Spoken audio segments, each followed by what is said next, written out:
What's going on, everybody? Welcome back to the Daily Dime here. Zach, coming off not just our worst night of the season, but the picks that didn't hit, they weren't even close yesterday. So we got to get back on track here. I'll say there's one that was close and should have soared over is DeAndre Hunter points with 16 at the half, scores 4 in the second half to come up, hooked us just to end a brutal night, both on the prop side and DFS, because I will save my Knicks Miles McBride injury rant for the Fast Break podcast later today. But that was brutal, a brutal start for DFS players really across the industry. Because, I don't know, man, if you weren't playing deuce after that news, you were doing it wrong. And I had some campaign lineups, but I also had deuce in there. So plenty to complain about here today. But, I want to just put that behind us and get back to attacking this 6-game slate we have here today. Because we have some ambiguity around some of these injury reports, whether we have them or not. And then some of those Q tags, maybe we're trying to read into some of these Vegas lines and make our best predictions at who or which of these guys are in or out. So I guess I'll toss it back to you. I know we have kind of a poo-poo platter of picks here this morning to choose from. Just to stay on yesterday one more time, Goga, not even close after just every single time this season when he's playing 30 plus. And he did lose some minutes with the way they ran their rotations last night. But even before, he was not on pace when he was in his regular rotation. So good to see Derek in here. Yeah, I think as far as last night's picks go, just the last thing I'll mention about them is I kind of thought anytime I have a night where you lose that many picks, you think, all right, let's reevaluate the process on those. Let's see if those were good picks or not. Goga's the only one that I'm not 100% sure was a good play. And that's just because I think the one thing that we maybe overestimated was the likelihood that he would continue to see 30 plus minutes, where one thing we've talked about a bunch is there are players who the better they play, the more they're going to play. And they don't have this set minutes. And he played well a bunch of games in a row. And so he got a bunch of minutes in a bunch of games in a row. And maybe we didn't, think, hey, what if he doesn't play well tonight? And that seems to be what happened. But that being said, even if we had factored that in, we still would have been playing that. So it's not like it would have changed anything we did. Yeah, and it wasn't just Goga that lost time or had an irregular rotation or a rotation that we weren't expecting. Tristan Da Silva gets played off the court, and I think for good reason. He was almost a -20, I think, in his 20 minutes. So a losing effort there for the Magic, and get well soon, Jaden Ivey. I saw you pop him up on the screen there. Good to see Derek. Good to see Dalton back in the chat here this morning. All right, man. I'll let you steer the ship here. Where are we going first? Well, actually, I want to mention first we've got PGA back today, starting at 9 minutes from right now, and then also posted all of my NFL plays for the weekend already in the Pick'em Discord channel. So if you haven't already seen those, go check them out. Got a bunch of 3-pick plays, a couple 6-pick plays, a couple 8-pick plays, and 9 individual picks overall. So you can go tail all of those. I think the lines on those are going to move pretty far. So that's why we like to get them in early. That's why we got them in here on a Thursday. I did avoid some of the really uncertain situations where most of the picks are coming from teams we know are playing to win. So I sometimes you like the to lean into uncertainty on these. I was happy to kind of avoid them. So really confident about those. But I also think we've got some NBA stuff to get into here today. So I know that there are a couple that I like. I know there are more that you like. So why don't you kick us off? Sure. Yeah, I can go ahead and start. And I actually want to go. I see Derek in here saying, going to jump in with both of his props questions. And I do want to get to these. We'll do Kamara first.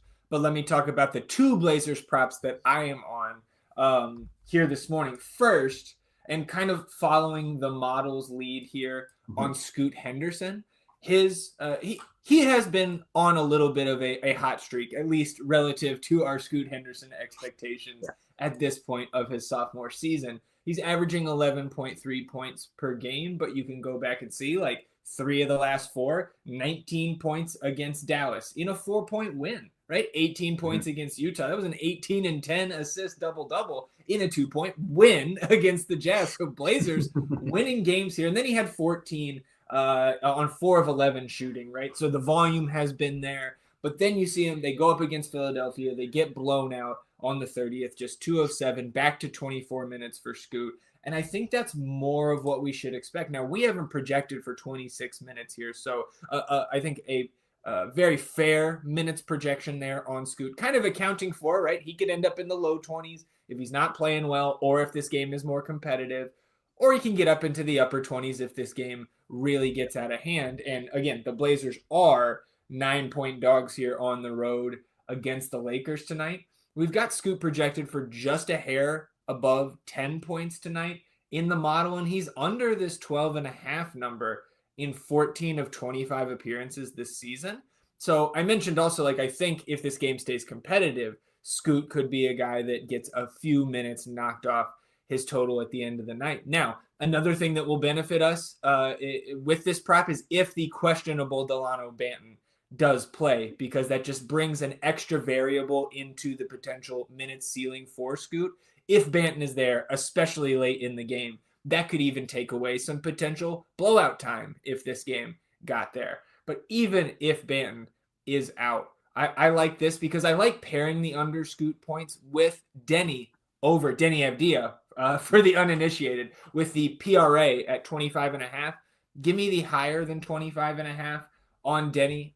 Jeremy Grant is out, and we already, like, it's nice to know that early in the morning so we can attack these Denny props kind of in the proper fashion, at least in my eyes. And I think the model very much agrees here. We've got more than 28 PRA projected for Denny. You can see, right, the assist prop not posted, but we are above 28 in terms of the projection here. And look, man, like, Denny is a good, productive player. He's not great, right? He's not going to be getting all-star votes anytime soon, but he's fine. Like, he is a good player, and he's productive statistically. And I'm certainly, like, I know the addition of Dorian Finney-Smith. I think that is a plus for the Lakers. And we can actually talk about him next if you want to, because I do have interest in Finney-Smith. But, like, I'm just not really nervous about Denny's ability to produce against this Lakers squad. And so I really like pairing these two together because I think we can get some good correlation there. We don't have the PRA in the prop tool there, so it would be interesting to see what the prop tool says about the correlation. You put the Denny points in, plus 1.1, so I don't think it would turn around and tell us that it's a bad idea to go to PRA in that instance. So I think the tool is kind of behind my thinking here, pairing those two Blazers together. So I think what I might do is go to just the points and rebounds. Okay. Only because I don't love the idea of Denny assisting Scoot on a bucket. Now, most of Scoot's points come unassisted, so it's not like the biggest worry. And there might be something to the idea of, hey, if Denny's getting assists, it means the ball's in his hands. And if the ball's in his hands, it means Scoot's not isolating and getting his points that way. So I don't think the PRA runs into a correlation issue by any means, but it might just be a little bit stronger correlation to go points and rebounds. But I think it depends on what exactly the assist number is for us in the projections. Whereas, like, right now I can see with certainty we're high on the rebounds, we're high on the points. Combining them is going to be better than either of them individually, and then we're also getting that correlation. So I think I'm good on either the points rebounds combination or the points rebounds and assists here with Denny, like that correlation. And the other thing I'll say here is I think overall today, we have a bunch of plays we like. We don't have any that we love. We don't have any that we're considering smash plays. And so this whole concept of, all right, well, what if we can find a bunch of plays that we like in the same game that are all correlated with one another? And now the 3-pick play can be a smash 3-pick play, even if none of them individually are great, provided they're well correlated. So I think this is a really good angle to take on this slate and just kind of go to either one of those for Denny. So I'll go back here. Let's throw in the under on Scoot. And now let's see. We also might have, okay. So we don't have any boosted payouts for these 22.0 points plus rebounds, 25.5 points plus rebounds plus assists. And the assists are only 0.9x. So I'm actually now with you here on the 25.5 PRA.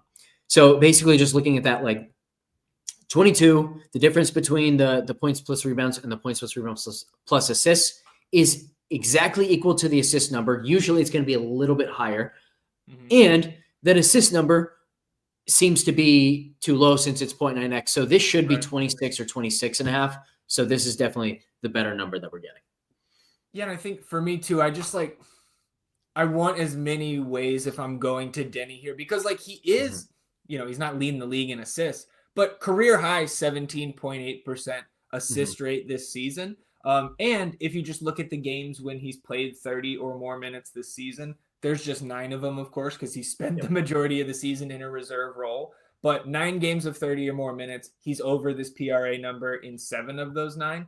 And in a lot, like probably 6 of those 7, he's well over this number.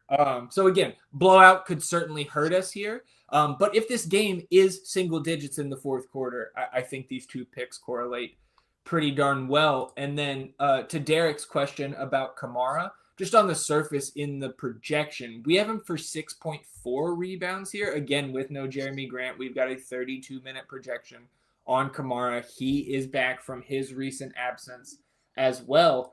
And the line that is being served to us on Underdog is 4.5 rebounds for Kamara, but it's 0.87x. We have the projection at 6.4. They're offering us a 5.5 rebound line at 1.13x. So I don't think I'm going to go and triple up on my Blazers here. And obviously you can't do it in a 3-pick entry, but like even in a 6, it feels like just a little bit too heavy. Like we're really trying to just completely write the script for this game completely. But if you're going to go to Kamara rebounds, I would lean towards the over. I would follow what our projection says here, and I would take it up to that 5.5 rebound number for 1.13x instead of, kind of nerfing your entry with the 0.87 on 4.5, as strong as it is.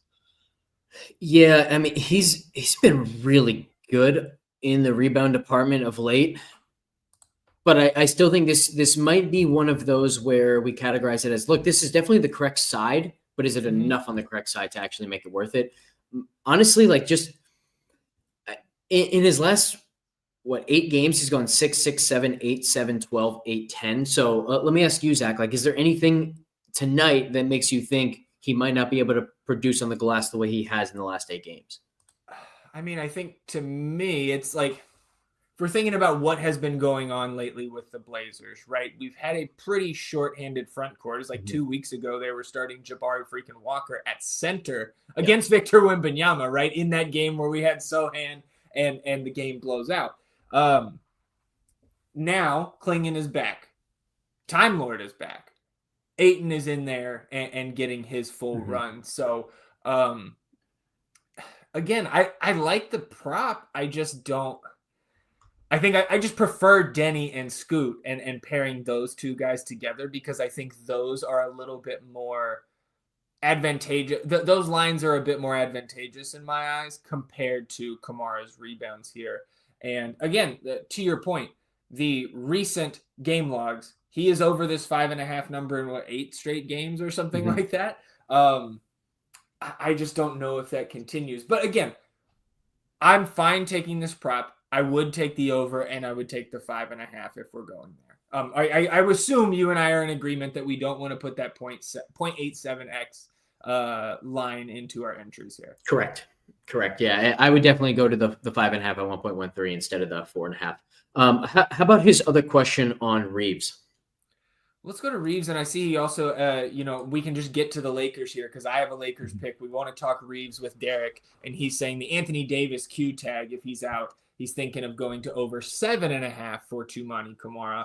For what it's worth, I lean that Anthony Davis plays. He has had a questionable tag for, 45% of his games over the last year and a half, and more often than not, he's been playing of late for the Lakers. I mean, he has been...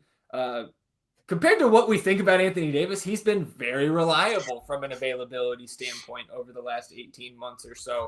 When it comes to Austin Reeves, he has been on fire lately, right? We know about the first career triple-double on Christmas. I want to say he had another triple-double the other night, and it came up just short.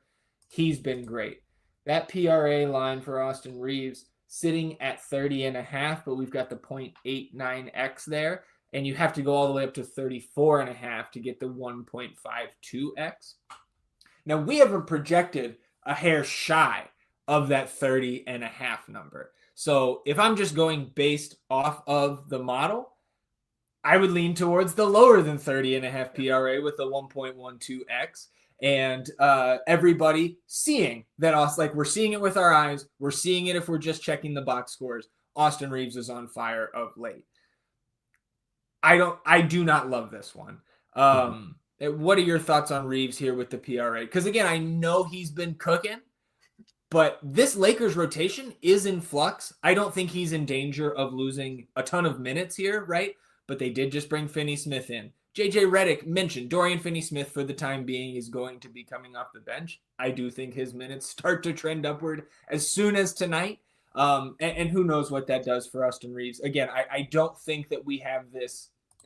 I don't think we have seen Austin Reeves go to this like other level all of a sudden. He's a very good player. He's very solid. But this is a guy who averages just shy of 30.5 PRA on the season. And I think that's kind of what we should expect. So I do not love the Reeves over everything. If we were going to go to Reeves, I would want to look at kind of the full gamut of props they have here and try to pick and choose what our favorite one was. The PRA 0.89x is not it for me. Yeah, I'm with you. And I think it's important to just like put this into context. He's been on fire, but it's been 3 games. And the 2 games before that, it was 21 and 25 PRA. I also don't like the fact that he's kind of at the mercy of how aggressive does LeBron want to be? How much does LeBron want to have the ball in his hands? So yeah, this is a tough one for me. I think the fact that it's 0.89x on the PRA and 0.9x on the assists, like if either of those were even money, great, then I'd probably be interested. But at 0.9, essentially for both, it's probably just an avoid for me on all of his stuff. Well, let me talk about Dorian Finney-Smith because I kind of hinted at like having some interest here, and I do. His points prop is set at 6.5.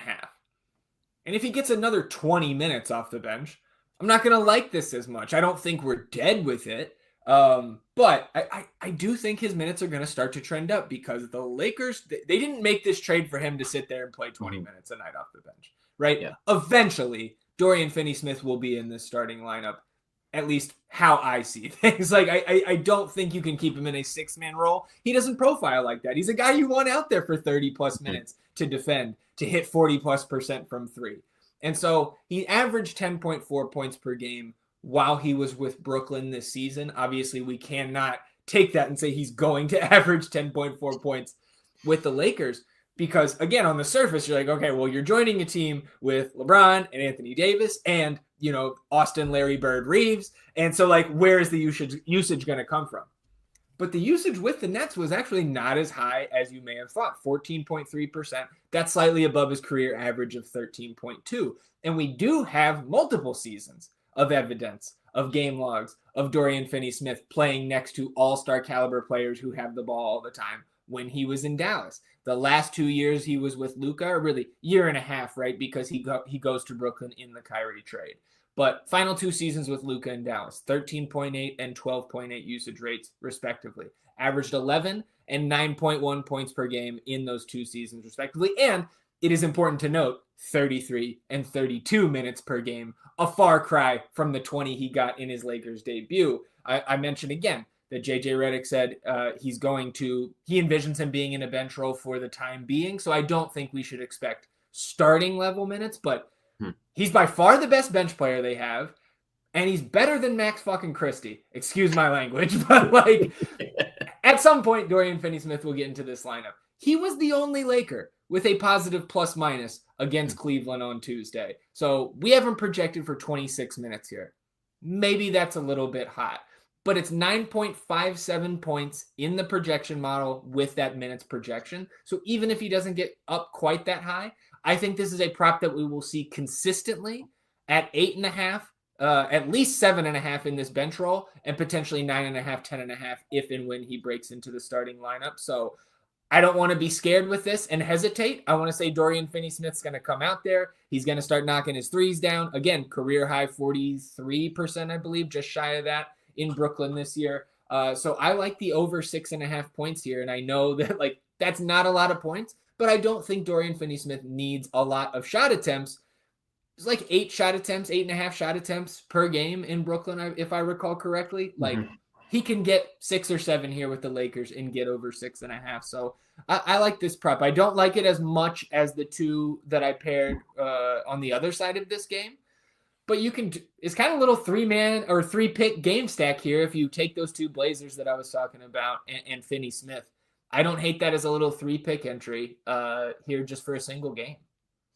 I really like the point that you're going right to the same game, so maybe you're getting some correlation. In fact, we've got a base of 4 here. I think I'm kind of in the same spot on Finney-Smith as I am on Kamara, which is I would prefer to play them in 6-pick plays than 3-pick plays, but might end up being kind of forced to play him in a 3-pick play if we can't find anything better. But I'll take us to my favorite pick of the night now, and that is it still not up, or do I just need a refresh? Hopefully it's a refresh. It should be. It's got to be, right? It's been down. Wow, it went down to 13.5. Okay, so now this is definitely my favorite pick of the night. What? Over 13.5 points on D'Angelo Russell. We saw the role for him in his first game with this team. I think he's just going to continue to have all the freedom in the world to orchestrate the offense, to shoot a bunch. This number seems way too low for me. It's also a good scoring matchup against Milwaukee for point guards. Yeah, well, James Harden is now questionable, so that's a thing. More on the DFS side because we're not going to be able to go attack these Clippers props right now. My goodness, I am pretty baffled that went down a point after we got the Simmons out and the Clowney questionable news. I will now join you. Cam Johnson was my favorite points prop here in Brooklyn, and I still think we can discuss that. And I actually don't think, that just got grayed out. So maybe everybody is attacking the D'Lo 13.5 here. But I don't get, he led the Nets. I mean, again, similar to Finney-Smith, right? He was off the bench. He wasn't in the massive minute, the starting role that we expected him to kind of just step right into. Still played 26 off the bench, did not play garbage time, led them in usage, 22. He was another one of those guys, 16 first half points, and did nothing in the second half, but 22 total points in that game. Wish I would have stayed on my, 60% D'Lo instead of swapping everything to Deuce McBride last night. But I'm with you, man. If that 13.5 pops back up, that is absolutely the one I favor over Cam Johnson. But I think Cam in his own right, again, this is a 14-point spread. So alert, right? Blowout potential here. Yeah. Absolutely. But Cam is projected for 19.8 points in the model. We've got him for 32 minutes. He's averaging 32.5 on the season. Since he arrived in Brooklyn, he has played the Bucks 5 times. He's over this 16.5 point number in 4 of those 5. And he's over in 17 games that he has played 32 or more minutes this season. He's over this number in 13 of those 17. Now, it's not just that D'Lo is there, right? Cam Thomas should be back tonight. So, I don't think we're surprised if D'Lo doesn't lead the team in usage, if Cam Johnson doesn't get as many shots as we're used to this point of the season, because Cam Thomas is back, because D'Lo is in the mix now. So I can understand, we need to factor that into our thought process here on Cam Johnson. But he still would have played about 30.5 minutes last night, if not for the blowout against the Raptors. And I think this gets even stronger if Noah Clowney misses here, because you may see Cam slide down to the 4. That could be tough to do against this Milwaukee team. But I think if Clowney misses with the injury, again, he left early last night, that doesn't hurt Cam Johnson here. It hurts the Nets, but it doesn't hurt Cam Johnson. He's a 49, 43, 90 guy right now. Cam Johnson has been fantastic. Whoever's going to trade for this guy is going to have to pay up. So I think this line is at least a point too low here, and the model would say it's 3 points too low.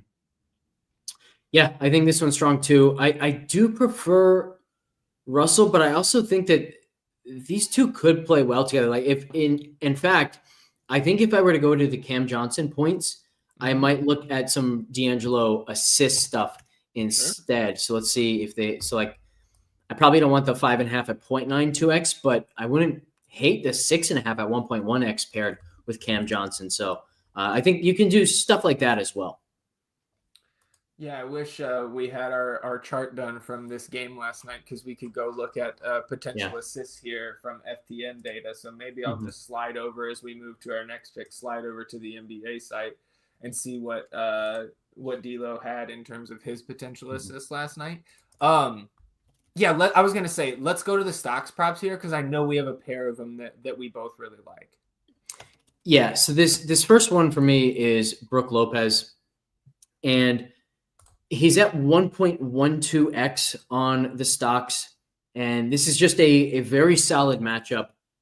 I think it's worth talking through whether we like the stocks at 1.12x or the blocks at 1.05. Personally, I think I want the stocks because Brooklyn has been a good matchup in both steals and blocks for opposing centers. He's averaging 2.8 stocks a game. So this just seems solid all around. Yeah, I think I agree with you that I would rather go to the stocks in this instance. The steal rate is up 1.3%. It's been sub 1 each of the last 2 seasons for Brook. You mentioned averaging 2.8 per game on the season. I don't think you can really go wrong with either of those, but the fact that we know he's contributing in both of the stock categories and Mm-hmm. we're getting the better multiplier on that number. I'm with you on the stocks being my slight. That's what I would lean to between that and just the blocks by themselves. And look, our boy Prop got in here. Who look when Prop talks, There we I go. listen. He says, as a Bucks fan, ladder D'Lo assists up to 8. He had 16 potential Look at that. in his 26 minutes last night. So I actually think. What do you think about this? Could we do Cam Johnson 16.5 with D'Lo assists? What's his assist line at? Yeah, let's see. Let's go Cam Johnson 16.5, and now let's go to Russell. His points are back at 14.5, by the way. So went down to 13.5. We would have been right to smash that. Now I kind of like the assists more anyway. So which did Prop want us to go to? Up to 8. So the 7.5 at 1.7x basically. Yeah. Seems strong to me. And Yeah, we know that correlation is going to be strong. In fact, let's see if we can go find this exact thing in the tool. So Cam Johnson over 16.5 points. I'll add that in there. Get rid of those Blazers for a second. We still have that at 62%, by the way. That's with Cam Thomas in. And now we can go to Russell assists. Oh, that's a bummer. We can't actually add it because PrizePicks doesn't have his assists up at the moment. Why doesn't PrizePicks have Russell's assists? That's annoying. Let me log in. See what's going on over here at PrizePicks. Okay. Oh my god! I forgot I can't universal search over on the PrizePicks desktop app. There, gotta get into the NBA tab. So they have his 7.5 assists up as a Demon. They have 7.5 and 4.5. Demon got one. Yes, that's why it's not up there. We have him projected at 6.38 assists. So it just kind of shows the 5.5 is definitely too low. And I like Prop's idea of laddering in part because what is one of our hesitations here? We don't totally know the role for Russell. So I think this is an instance where it does make sense to lean into that uncertainty and go for the higher one. Certainly really, really well correlated with the Russell assists and Cam Johnson points. And so many of Cam Johnson's points are going to be assisted. So I kind of like what we have now as a 6-pick play. I also think we can do some 3-pick stuff here. Like maybe you go, we have two 3-pick game stacks here. So I think 2 3-pick plays and the 6-pick make a ton of sense here. Very well correlated. I think that's the plan for the night.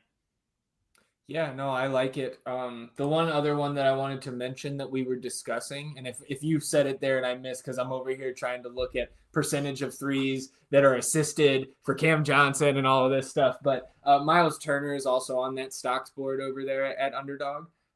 Set at 2.5. He's over that number in 19 of his 32 appearances this season. He is averaging 2.8 stocks per game, projected for 3.14 in the FTN fantasy projections here tonight. Just a 1-point spread in Miami. We should get full minutes there from Miles Turner in a competitive game. I know that I think you mentioned that Miami against centers is like minus 20% for allowing blocks, and just like -2, like so basically negligible with the steals, but not a great blocks matchup. So like I think that's one that you can mix into your entries today. If we're going to condense this to 6 picks of the 7 or 8 that we've discussed here today, I would leave the Turner out. I would do exactly what you said, the 2-3 pick game stacks, and then the 6 pick with all 6 of those together. But I don't, if we're looking at the stocks board, I wanted to mention Turner overs as well. I like this this call here from Prop as well. Portis over 12.5 points. And I like the idea of kind of going back and forth between the Brook Lopez stocks and the Portis points, because we just saw last game. I mean, Portis has played 30 plus in now 5 consecutive games. He's playing really well, low of 14 points in that time. And last game, he actually stole some minutes from Brook Lopez. So we know that at times they like to play them next to each other, but in some matchups, they're very much okay. Now, I think with no Ben Simmons in, I think it is a little bit less likely that Brooklyn goes small, and Milwaukee would be more likely to go with Bobby Portis as the center and just kind of steal Brook Lopez's minutes. But I do think there's inverse correlation between the Portis points and the Lopez stock. So I like both of these, and I might kind of just mix them in. What do you think on Portis 12.5 points? Yeah, I think I'm totally fine with that. I don't think I'd hate whatever his points and rebounds is. I mean, I have the technology here. We could type the name Bobby Portis in and see exactly what it is on my screen at 20.5.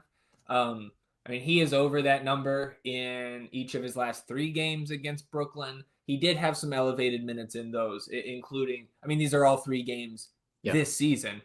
27, 31, and 35 minutes. I know 35 came the day after Christmas. I believe we were missing both Giannis and Dame in that one. So not really a game log watching situation here where we can take too much from it. But I think everything you explained there, and Prop having just about as good a handle on the Bucks as anybody in the world that I've met.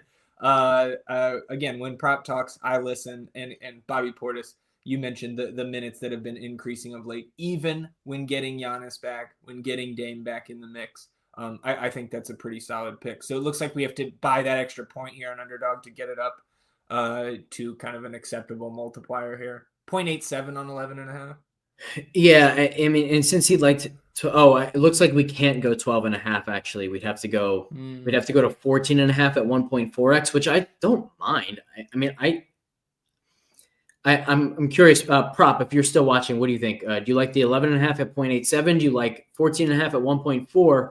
Or do you prefer to just go to 23 PRA, or kind of skip Portis altogether and go to the Brook Lopez over 2.5 stocks that we already have in here at 1.12x? A very good stocks matchup for Brolo here. I see Weisberg in the chat, and good to see Mike. He said, Jaylen Brown, questionable. How do you feel about Pritchard or Tatum? Points props, 13.5 for Pritchard feels light given the extra minutes. We were actually discussing before we went live the Celtics situation here tonight. JB is questionable. Kristaps Porzingis is questionable, and they are just 4.5-point road favorites against the Timberwolves here tonight. I think, to me, like at least one of those guys is sitting here. So we can discuss the Pritchard and Tatum props, but I know one that you and I both really like is the Porzingis blocks that they have posted. Now, I think he is the one that does sit here. They are on the front end of a back-to-back. But if we got Porzingis playing, like his blocks prop, I think is one that I would try to rush to the board and get in here with some of the picks that we already have loaded up. Because 1.1x for 1.5 blocks on Tingus Pingus is so sweet. I think this would be my absolute favorite pick of the night if we knew that he was playing. The matchup is great. It's a 23% boost for opposing centers in the blocks department. And he's hit this number in every single game in December except for 2. In those 2 games, he played 11 and 13 minutes. Toss those out. He has consistently hit this. The matchup is great, and we'd be getting 1.1x. Like, to me, this should be a 0.x type play. So this would definitely be my favorite one of the night if we knew he was playing, which we do not. And the risk there, like it's not as big of a risk if you're playing him in 6-pick plays and it goes down to 5-pick. 5 picks are still solid. It's a big risk if you're playing him in a 3-pick play and that becomes a 2-pick, because 2 picks are atrocious. 3 picks are great. So you do not want that one kind of null and void and bringing it down to a 2-pick. So I don't think I'm going to be including him at the moment, but we will see. Yeah, I think that's where I really think he sits. Weisberg in here saying KP likely sits. So we're in agreement here in the chat. And like you said, we don't really want to take that down to those entries down to 2-pick plays. I will say, if we think guys sit, and we do, Weisberg brings up the Pritchard prop. I believe I saw earlier in the Prize Picks tool that the model already likes the Tatum points. Well, it actually likes the points under for Tatum, but we have those 2 questionable guys projected in.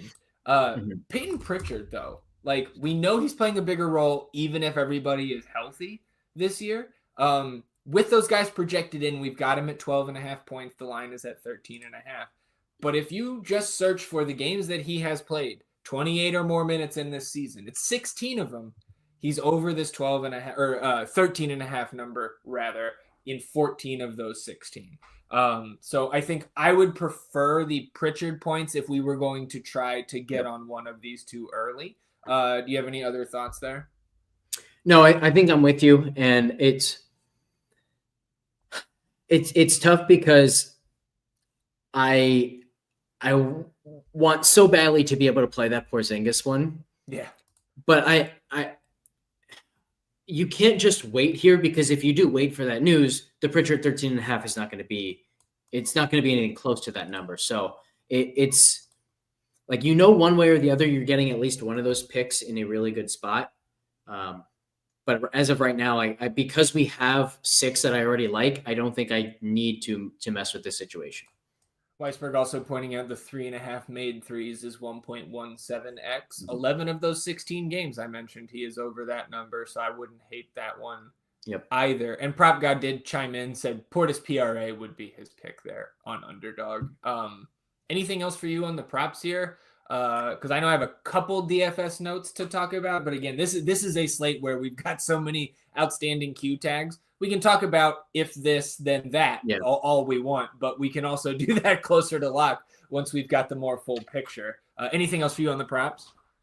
No, I think that's it for me on props. We can go take a look at the first run of ownership GPP scores and see if there's anything that we kind of expect to stay. We kind of had this conversation yesterday too, but I do think it's worth noting, anytime the GPP scores align with the guys we're already on in the props department, that seems to be a pretty good sign. So the fact that we've got Avdia and D'Angelo Russell at the top of GPP scores, a lot will change before lock, but I do think that's certainly noteworthy to kick us off here. Yeah, man, the last couple of days we've done this, I have been not looking at the ownership projections until we pull them up here and see how do they match up with my notes. And you have GPP scores, you have Denny there. I turn to my notes on screen number 2 over here.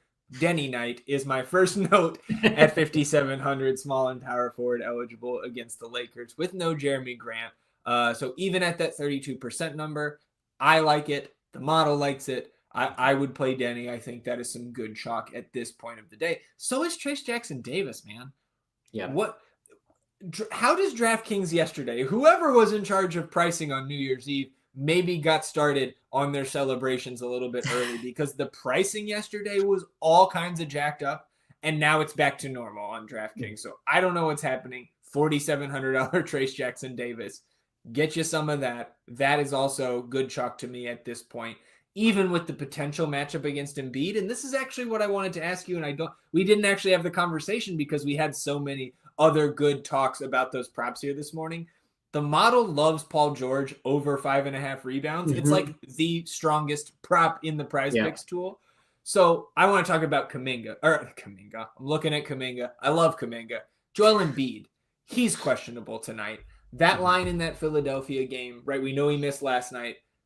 Philly are 3-point dogs to the Warriors, and I know the Warriors aren't dog shit, but they have not been a good team over the last 3+ weeks.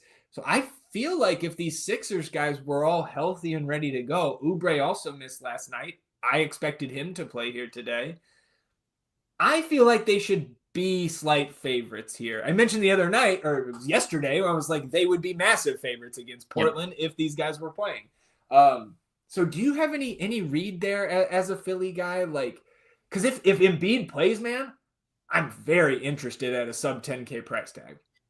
Yeah, I will say I thought that Embiid looked pretty terrible in that last game against Portland. He did score 37, but no stocks. And just the way he was moving, like every single thing was in slow motion, which look, when you're being defended by DeAndre Ayton, you can go in slow motion and still score 37 points. But I was not pleased with what I saw at all. And I would be hesitant on the DraftKings side because he is coming with some ownership, it looks like, if he does suit up. And I just don't know how big the ceiling is when he looks this inactive. And you can also see it on the glass, right? Like in his last 4 games that he has played 30 plus minutes, 5, 9, 5, and 9 rebounds. That's very on Joel Embiid. Like he did have the 7 stock explosion against Utah, but as we talked about last time, like anybody can get stocks against Utah. Sometimes those stocks just fall in your lap against Utah. So I like what I see in the scoring department. Like at least he's still doing his thing. He's still getting to the line. But when we play Embiid, one of the reasons we do it is because we think, oh, there's a 70-point ceiling. There's an 80-point ceiling. Right. And I don't see that right now. I think that's totally fair. And the model doesn't see it as well. 58.5 is the ceiling projection there. I thought I was going to be a little bit sneaky with this. Apparently not. It's not every day that you attack the Boston Celtics.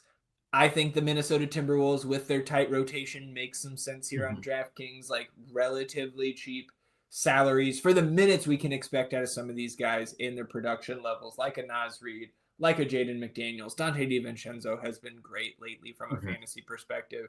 But then like you see it in some of the ownerships here on DraftKings where like Naz Reid, 22%, Jaden McDaniels, 22%, like Dante DiVincenzo up to 4,900 now, point and shooting guard eligible, 19%. So it's not sneaky, but I did like, as I was building like through placeholders here this morning, it was a little bit surprising to me that I was like, oh, like I'm actually okay with some of these Wolves against the Celtics. Anything else I said, TJD, like also like not just Jackson Davis being too cheap still, but Podziemski being out for the Warriors is going to make them look a little bit better. Again, they are 3-point favorites here.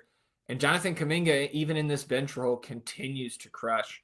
And I really think that, while he may not be on the Warriors much longer coming up to the trade deadline here in February, it's a big-time failure, in my opinion, that they have not been able to work him into this Warriors rotation and be a main piece sooner. Because the kid had, like, again, is he a future Hall of Famer? No. Will he ever be an All-Star? Probably not.